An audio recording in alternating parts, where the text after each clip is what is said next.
Welcome to this edition of Backstage Pass with Chang.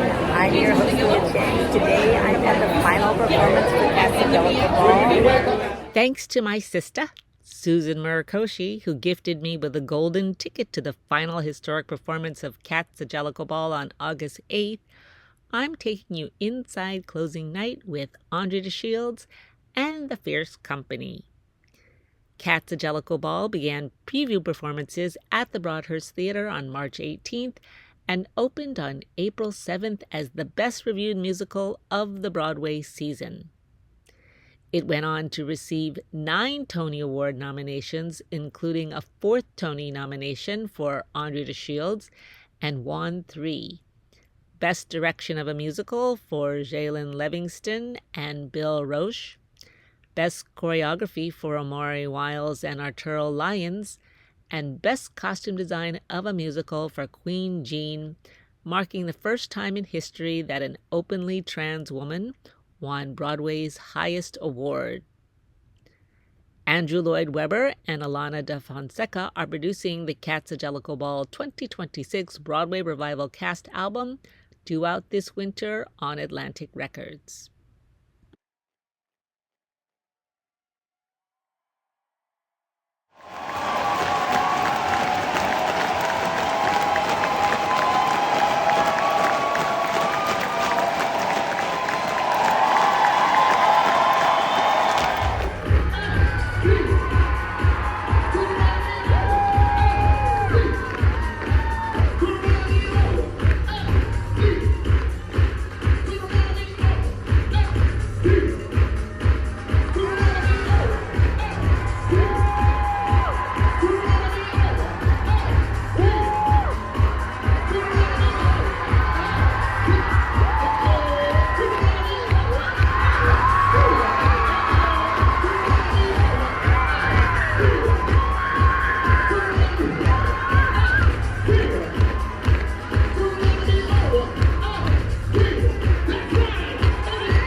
Take that.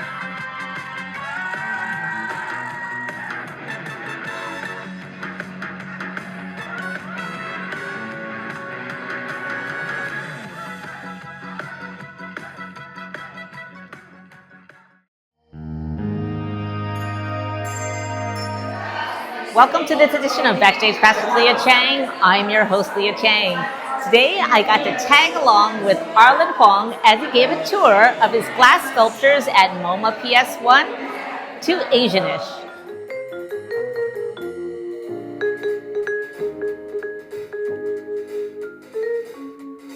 I feel like Arlan is really a gem. Okay, I just wanted to welcome you to the Greater New York show. It's a tremendous show. You can't see it in one day, it's so much stuff. And there's a lot of Asian Americans, Asianish artists in this show. From everywhere, from China, Japan, everywhere. I am so glad that Asianish is here because it really makes doing this show worth it. I love Asianish, I love the name. I love that you're not a 501c3, right? And I love that if you show up, you're part of the group. And it's really like what Godzilla was a long time ago. If you don't know, I was with this group called Godzilla. It was Asian American Arts Network. These pieces are 33 years old, and you are the inheritors of this history. It was called the New World Order 3, the Curio Shop. And it was like Godzilla's coming out party. It was an announcement that we're here, we're present and accounted for, and we're dealing with American identity, international colonialism, and free expression. Is that because this is 33 years ago, you actually get a chance to measure the distance from 33 years ago to what you're doing now as Asian American artists, and the Asian American artists that are in this room. So it's very different. I don't know if it matters to you or if it's important to you, but it's yours. The three pieces that were in the curio shop were the hand over there, this piece, and that piece over there. So at the time, there was this writer, Edward Said. Who knows Edward Said? Yes. All right. Wrote the book Orientalism. So it was new. And so what happened was that what we were trying to do was to deal with what he was writing about. And the word Orientalism put a name to the oppression that we were under. Now, these pieces are called Orientalism in a jar. So you could view it as, if you view these jars as Orientalism, it is the jar that holds the content. So the content is various ideas that I had at the time about my family. It's all very personal stuff. The content is my grandmother and my mother and how they were longtime San Francisco Chinatown activists. My grandma in the 30s raised all the money for the Chinese YMCA, and they bought the building, and now it's the Historical Society of San Francisco. And then my mother was always in the church and always doing activities. So the cover of Orientalism and woman, it affects me, right? As I'm growing up, I grow up with all the stereotypes of Asian women. So then how do you rectify this? You got Anime Wong and all these other women, and then you have my mom and my grandma. They do all these different things.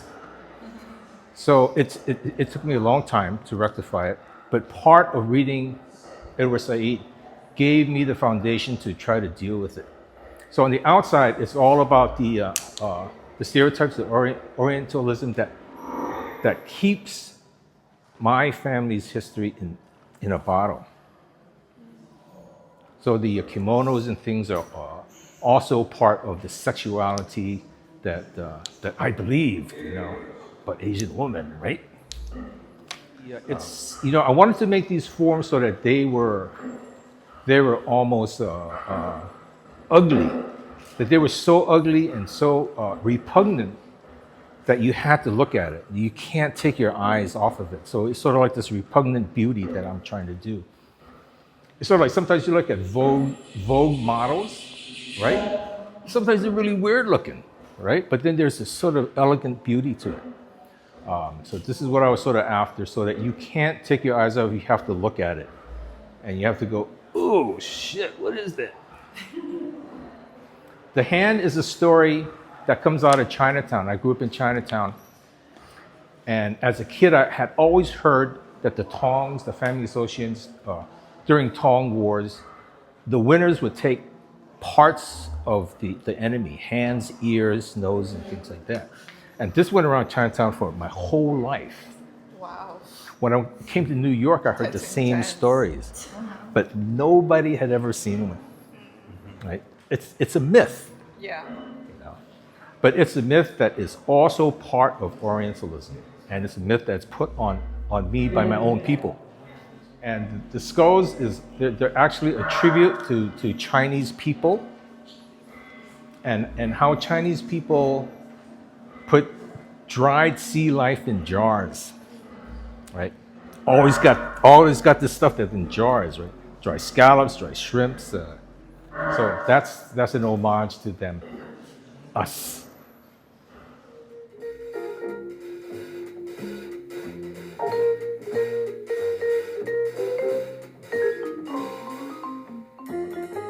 That belongs to my grandmother on my father's side.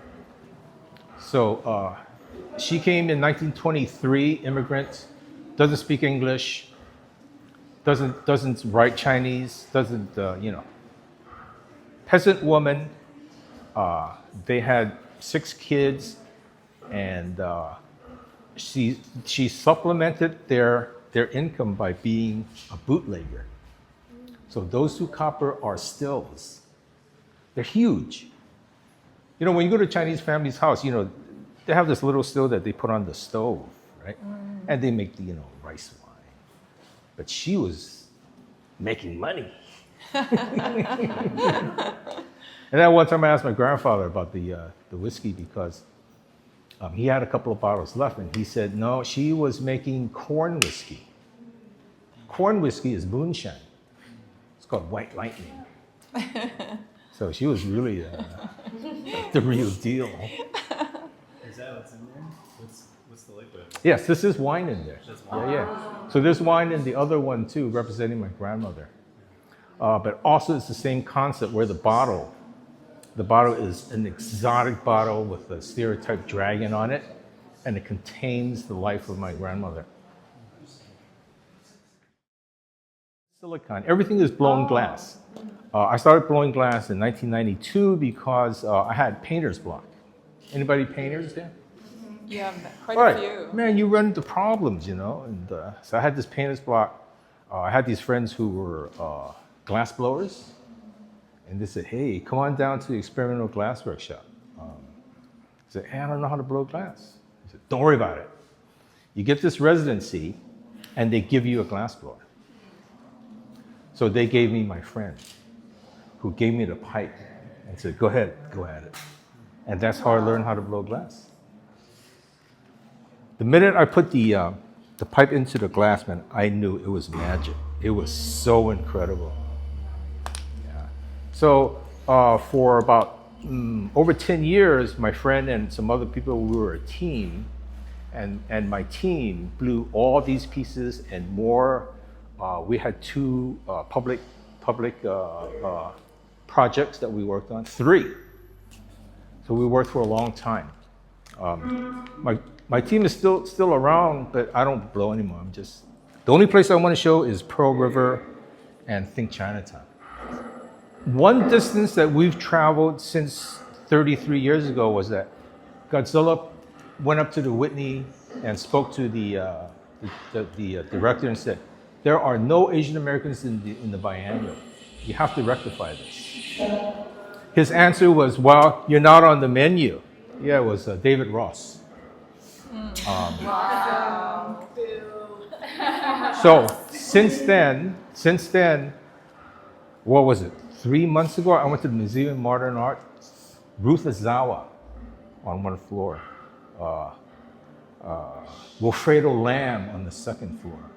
And then a couple of weeks later, Amanda from Varibopkia is in the hallway. So that's how far it's come. I don't think all Asian American artists are the same. Godzilla was, people who aspired to be Museum of Modern Art. Some people just wanted to do community things, and a few artists, myself included, just went along with the ride with Godzilla about showing, but really our hearts were always showing in the community.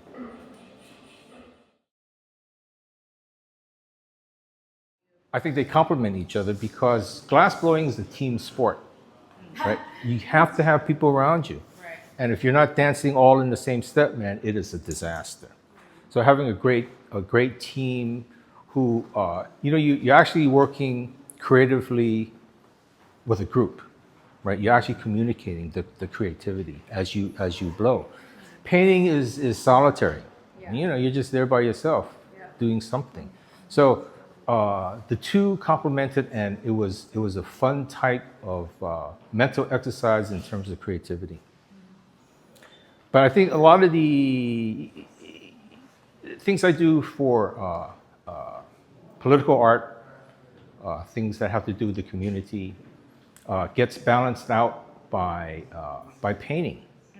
I think a lot of times for me, through the years, you do all this political work, you do things that have to do with whatever you have to do to put yourself in the picture. You forget why you actually do art. Yeah. And so when I paint is when I'm exercising my First Amendment right. My right to express myself any way I want. So yeah, painting is fun.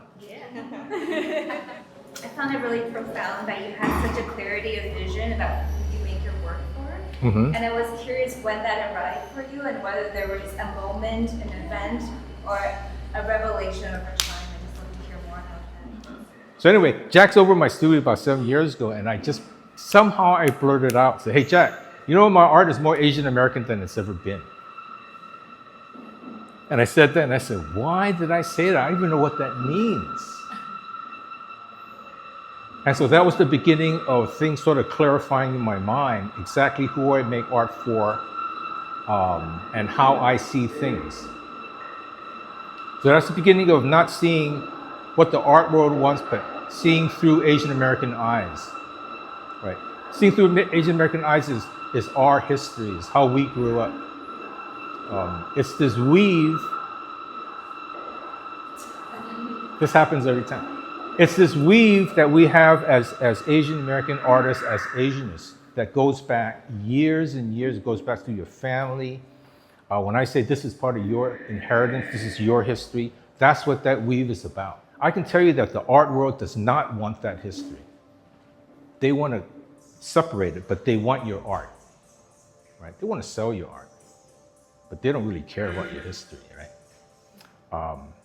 And that's part of the colonial part of the art world that I just despise. And I just won't kneel to that anymore. And let me tell you, man, it feels great. My parents were always supportive. They let me do anything I wanted. I always wanted to draw, they let me draw. My mother's best friend was an art teacher, right? It's this Chinese woman who looked like a beatnik, right? When I was a kid, right? I said, wow, black turtleneck and long hair. And every Christmas she would start giving me these books, little pocket children's book on Picasso, on Monet, Manet, all this stuff. So ever since I was a kid, I had always been involved in looking at this stuff. And then in my parents' home, they got this one picture, which is a Chinese painting. It's like 6 pigeons or something represents their their family, and this beautiful painting. And you know, I says, wow, what is this? And so it's a Chinese painting. Oh, well, I got this email from this curator PS1, Kari Rickenbach, and she wanted to do a studio visit. And I looked at it and said, I do not want to speak to another young white curator. This is my prejudice. So I ignored it. I got another email from her, I ignored that one. And then a third one came and she said that you were recommended by Howie Chen. I said, oh, I can't diss Howie. So I said, okay, come on over. And when she came to the door and I opened it, I was so embarrassed because when I saw her, I knew she was mixed. And so she's, her mother's Filipino, her father's German. I said, oh my God. Yeah. An embarrassing moment. So anyway, we had a great studio visit, and she convinced me that she had some of the same values I did about institution, but she thought that she could make some changes. And she convinced me to support her. So I said, okay, we'll do it. But I also wanted the label because I know what happens when you do these big shows, that you're going to get caught in the system and you're going to get separated, and you can't quite bring in the community that you want. So I asked her, on my label, I want to get all the organizations that support me, which includes Asianish, Think Chinatown, A4, Bob's Group. What do they call it? Asian American Arts Center, right? So I want all the names up there. The only ask is that you raise the bar for the next generation. So thank you very much for all coming. And we love you madly. Thank you.